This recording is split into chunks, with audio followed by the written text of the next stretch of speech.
morning to all. Welcome to our Vetri IAS Academy. இப்போ நம்ம சேனலில் எதை பற்றி பார்க்க போகிறோம் அப்படின்னு சொன்னால் குரூப் ஒன்றுக்கான நோட்டிஃபிகேஷன்ஸ் வந்துருச்சுங்க. நம்ம ரொம்ப நாள் எதிர்பார்த்துட்டு இருந்த எக்ஸாமுக்கான நோட்டிஃபிகேஷன்ஸ் வந்துருச்சு அப்படிங்கும்போது கொஞ்சம் ரொம்பவே சந்தோஷமாக இருக்குது. அந்த தருணத்தில் என்றைக்கு எக்ஸாம் நோட்டிஃபிகேஷன் வந்தது, என்றைக்கு லாஸ்ட் டேட் அப்ளை பண்ண போகிறோம், என்றைக்கு எக்ஸாம் டேட், இது எல்லாத்தையும் பற்றி நம்ம இந்த நோட்டிஃபிகேஷனில் பார்த்துடலாங்க. ஓகேவா? இந்த நோட்டிஃபிகேஷன் எப்போ வந்துச்சு அப்படின்னு பார்த்தீங்கன்னா 28/3/2024 இன்றைக்கி தாங்க வந்திருக்கு. Combined Civil Services Examination 1 Group 1 Services Examination சொல்லும் போதே நம்மளுக்கு ரொம்ப எக்ஸைட்டிங்காக இருக்குது. ஓகேவா? இம்பார்ட்டன்ட் டேஸ் அண்ட் டைம் இதில் பார்க்கலாம். டேட் ஆஃப் நோட்டிஃபிகேஷன் என்னைக்குன்னா 28/3/2024 அன்னைக்கு. Last date and time for submission, last online application என்னைக்கு சப்மிட் பண்ணோம் அப்படின்னா 27/4/2024 அன்னைக்கு சப்மிட் பண்ணணும். சப்போஸ் நம்ம சப்மிட் பண்ணதில் ஏதாவது கரெக்ஷன் பண்ணணும் அப்படின்னு சொன்னால் அப்ளிகேஷன் கரெக்ஷன் வீடியோ பீரியட் என்னைக்கு கொடுத்துருக்காங்கன்னா 2/5/2024 இருந்து 4/5/2024 வரைக்கும் நம்ம அதுக்குள்ளே கரெக்ஷன்ஸ் எல்லாம் முடிச்சுக்கணும். டேட் அண்ட் அதாவது ப்ரிலிம்ஸ் எக்ஸாமினேஷன், ப்ரிலிமினரி எக்ஸாமினேஷன் என்னைக்கு நம்மளுக்கு எக்ஸாம் டேட் அப்படின்னு சொல்லி பார்த்தீங்கன்னா 13/7/2024 அன்னைக்கு காலையில் 9:30 12:30 வரைக்கும் நம்மளுக்கு எக்ஸாம் நடக்கும்.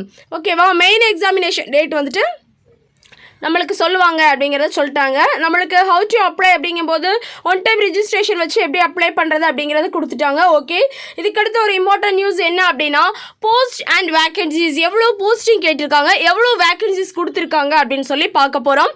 ஃபர்ஸ்ட் போஸ்டிங் என்ன அப்படின்னு பார்த்தீங்கன்னா டெப்யூட்டி கலெக்டர், அதுக்கு நம்பர் ஆஃப் வேக்கன்சிஸ் எவ்வளோன்னு கேட்டீங்க அப்படின்னு சொன்னால் 16 வேக்கன்சிஸ் இருக்குது.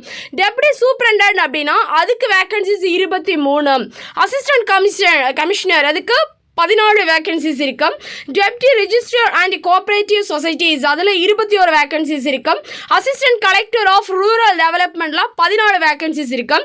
டிஸ்ட்ரிக்ட் எம்ப்ளாய்மெண்ட் ஆஃபீஸரில் வந்துட்டு ஒரு வேக்கன்சிஸ் இருக்குது. டிஸ்ட்ரிக்ட் ஆஃபீஸர் அதாவது ஃபயர் அண்ட் ரெஸ்கியூ சர்வீஸில் வந்துட்டு ஒரு வேக்கன்சிஸ் இருக்குது. அப்போ டோட்டலாக நம்மளுக்கு இப்போ எவ்வளோ வேக்கன்சிஸ் குரூப் 1 கொடுத்துருக்காங்கன்னா 90 வேக்கன்சிஸ் நம்மளுக்கு இப்போ கொடுத்துருக்காங்க. ஓகேவா? இப்போ எக்ஸாம் நம்மளுக்கு தெரிஞ்சிடுச்சு.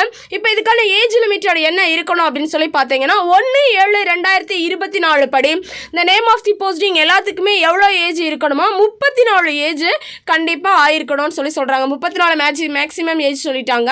மினிமம் ஏஜ் அதாவது 21 வயசு என்ன செஞ்சுருக்கணும் நம்மளுக்கு முடிஞ்சிருக்கணும் அப்படின்னு சொல்லி சொல்கிறாங்க. இதுலேயே ஒரே ஒரு எக்ஸாம் பார்த்தீங்க அப்படின்னு சொன்னால் அசிஸ்டன்ட் கமிஷனருக்கு for candidate positioning BL degree முடிச்சிருந்தாங்கன்னா அவங்களோட ஏஜ் மட்டும் எவ்வளோ இருந்துக்கலாம் 35 இருந்துக்கலாம் அப்படின்னு சொல்லி சொல்கிறாங்க. அதுக்கடுத்து பார்த்தீங்கன்னா ஏஜ் கன்செஷன், ஒவ்வொரு கம்யூனிட்டி படி எவ்வளவு ஏஜ் கன்செஷன் கொடுத்துருக்காங்க, அதாவது வயது தளர்வுகள் எவ்வளவு அப்படின்னு சொல்லி பார்த்தோம் அப்படின்னா டெப்யூட்டி கலெக்டர் அதாவது எஸ்சி அதர்ஸ் அப்படின்னு சொல்லி சொல்லுவோம் இல்லையா, ஓசி கேட்டகரியை தவிர மற்ற உண்டான எல்லா கேட்டகரிக்கும் MBC, BC, BCM, SC, SCA, ST இந்த மாதிரி எல்லா கேட்டகரிஸ்க்கும் அவங்களோட ஏஜ் லிமிட்டோட எவ்வளோ இருக்கலாம், அதாவது மேக்ஸிமம் ஏஜ் எவ்வளோ இருக்கணும் அப்படின்னா 39 வரைக்கும் நீங்கள் என்ன பண்ணிக்கலாம், கண்டிப்பாக எக்ஸாம் எழுதிக்கலாம். அது போக ஒரே ஒரு எக்ஸாமுக்கு 14 சொல்லி கொடுத்துருக்காங்க. அசிஸ்டன்ட் கமிஷனர் அந்த போஸ்டிங்கில் for candidates possessing BL degree முடிச்சிருந்தாங்க அப்படின்னு சொன்னால் அவங்களுக்கு ஏஜ் மேக்ஸிமம் ஏஜ் எவ்வளோனா 40. சரியா? அதுக்கு அடுத்து பார்த்தீங்க அப்படின்னு சொன்னால் நேம் ஆஃப் தி போஸ்ட், அதாவது எவ்வளோ எஜுகேஷன் குவாலிஃபிகேஷன் எவ்வளவு, என்ன படிச்சிருக்கணும் அந்த போஸ்டிங்கெல்லாம் அப்படின்னு பார்த்தீங்கன்னா டெப்யூட்டி கலெக்டருக்கு என்ன படிச்சிருக்கணும் அப்படின்னா கண்டிப்பாக ஏதாவது ஒரு டிகிரி கண்டிப்பாக கம்ப்ளீட் பண்ணியிருக்கணும் அப்படின்னு சொல்லி சொல்கிறாங்க. அதுக்கப்புறம் டெப்யூட்டி சூப்பரண்டன்ட் ஆஃப் போலீஸ் அதுக்கு எப்படி பார்த்தீங்கன்னா கண்டிப்பாக ஏதாவது ஒரு டிகிரி கம்ப்ளீட் பண்ணியிருக்கணும். அது போக யாருக்கு முதல் முக்கியத்துவம் அதாவது ப்ரிஃபரன்ஸ் கொடுக்குறாங்க அப்படின்னு சொல்லி பார்த்தீங்கன்னா who possesses national awards for physical எஃபிஷியன்சியில் நேஷனல் அவார்ட்ஸ் வாங்கினவங்களுக்கு இதுக்கு முன்னுரிமை கொடுக்குறாங்க டெப்யூட்டி சூப்பரண்டன்ட் ஆஃப் போலீஸில். அதுக்கு அடுத்துட்டு அசிஸ்டன்ட் கமிஷனர் அதாவது கமர்ஷியல் டாக்ஸஸ் அந்த டிபார்ட்மெண்ட்டில் இதுக்கும் கண்டிப்பாக ஒரு டிகிரி முடிச்சிருக்கணும். அது போக யாருக்கெல்லாம் ப்ரிஃபரன்ஸ் கொடுக்குறாங்க அதாவது முன்னுரிமை கொடுக்குறாங்கன்னு பார்த்தீங்கன்னா candidates who hold both BCom degree BL degree together, அதாவது பிகாம் பிஎல் டிகிரி முடிச்சுட்டு அது கூடவே டிப்ளமோ இன் டாக்ஸஸ் லாஸ் என்ன பண்ணியிருக்கணும் முடிச்சிருந்தாங்க அப்படின்னு சொன்னால் அவங்களுக்கு ஃபஸ்ட்டு ப்ரிஃபரன்ஸ். செகண்ட் ப்ரிஃபரன்ஸ் யாருக்கு அப்படின்னு பார்த்தீங்கன்னா இது பிகாம் அண்ட் பிஎல் டிகிரி முடித்தவங்களுக்கு ரெண்டுமே.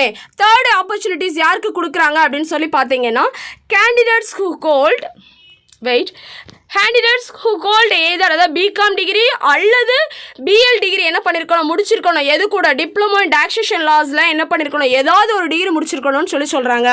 அதுக்கு அடுத்து பார்த்தீங்கன்னா ஃபோர்த் ஆப்பர்ச்சுனிட்டிஸ் யாருக்கு கொடுக்குறாங்கன்னா candidates who hold either BCom degree or BL degree இதில் ஏதாவது ஒரு டிகிரி முடித்தவங்களுக்கு கொடுக்குறோம் அப்படின்னு சொல்கிறாங்க. ஆனால் கண்டிப்பாக நம்ம என்ன தான் முடிச்சிருக்கணும் ஒரு டிகிரி கண்டிப்பாக முடிச்சிருக்கணும்.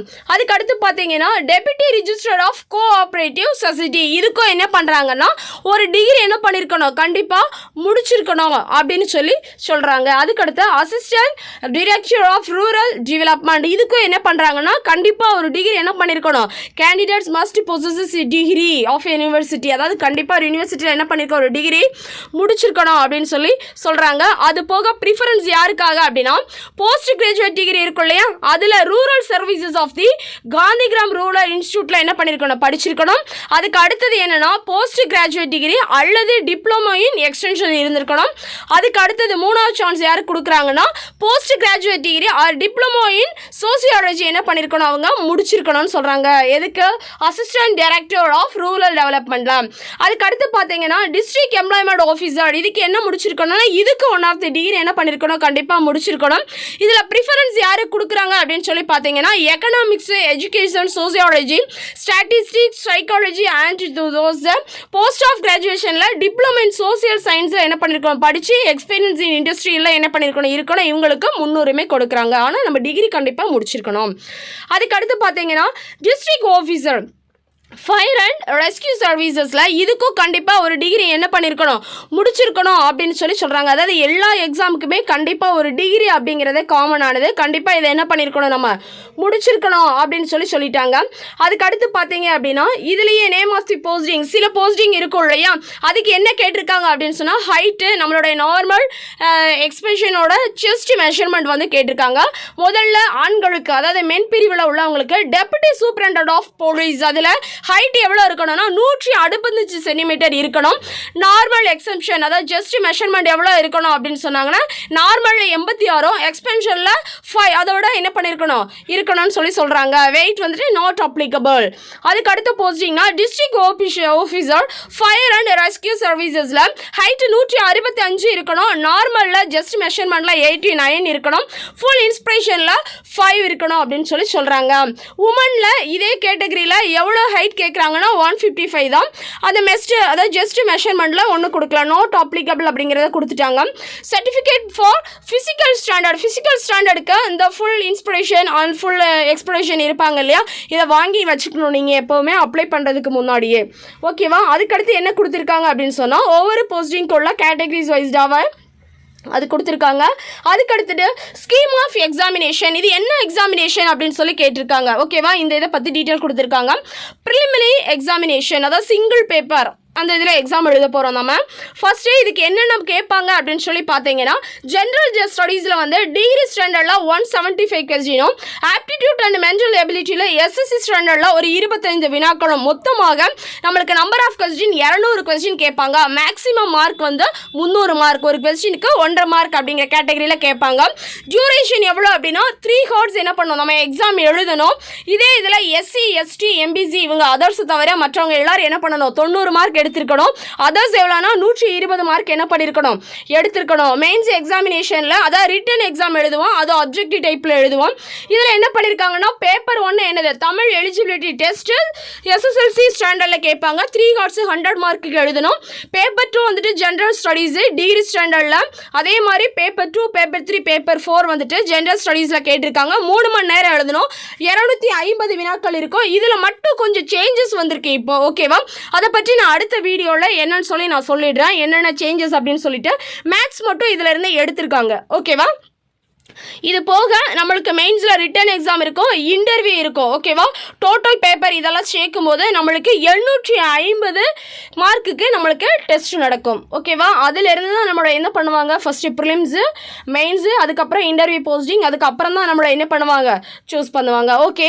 அதுக்கடுத்து பார்த்தீங்க அப்படின்னு சொன்னால் ஹவு டு அப்ளை ஆன்லைன் மெத்தடில் எப்படி அப்ளை பண்ணணும் அப்படிங்கிறது எல்லாமே நம்மளுக்கு டீட்டெயில்ஸ் ஃபுல்லாகவே இதில் கொடுத்துருப்பாங்க. இதை பாருங்கள். அதுக்கடுத்து the preliminary examination will be held at select the centre given below. எங்கெங்கே சென்டர் போடுவாங்க, சென்டரோட நேம் எல்லாமே கொடுத்துருப்பாங்க. அதை நீங்கள் சூஸ் பண்ணி கரெக்டாக போய் நல்லா எக்ஸாம் பண்ணுங்கள். எக்ஸாம் பண்ணுறதுக்கு முன்னாடி ஆல் தி பெஸ்ட் எல்லாருக்கும், நல்லா பண்ணுங்கள். ஓகேவா? மெயின்ஸ் ரிட்டன் எக்ஸாம் நடக்கும். அது எங்கே அப்படின்னு சொன்னால் சென்னையில் மட்டும்தான் நம்மளுக்கு என்ன படம் நடக்கும் அப்படிங்கிறதையும் நம்மளுக்கு என்ன பண்ணிட்டாங்க, இதிலே கொடுத்துட்டாங்க. எக்ஸாமினேஷன் ஃபீஸ் டீட்டெயில்ஸும் கொடுத்துருக்காங்க, அதை பார்த்துக்கோங்க.